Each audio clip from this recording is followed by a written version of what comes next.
Permettez-moi d'abord de parler des points qui me sont importants dans ce qui a été dit.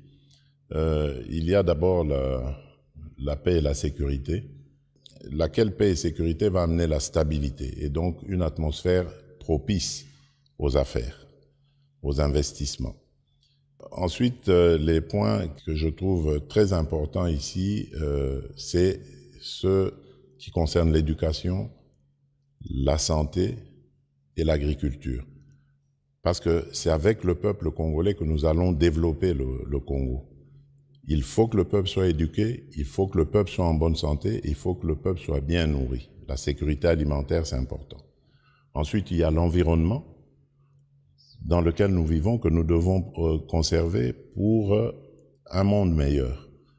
Et enfin, vous avez parlé de l'industrialisation, donc le domaine dans lequel nous avons plus travaillé avec la Chine, dans lequel la Chine a beaucoup investi, les entreprises chinoises ont beaucoup investi, qui font d'ailleurs de la Chine le premier investisseur en République démocratique du Congo. Eh bien, là, ma vision, elle était celle de dire, nous avons envie maintenant de cesser d'être ou de cesser de servir de terre d'extraction uniquement.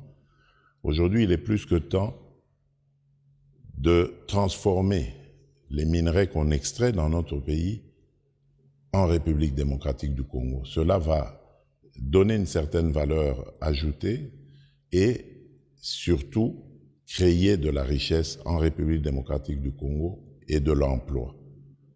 Et la Chine, là aussi, a accepté de nous accompagner dans ce que nous avons appelé l'industrialisation de la République démocratique du Congo.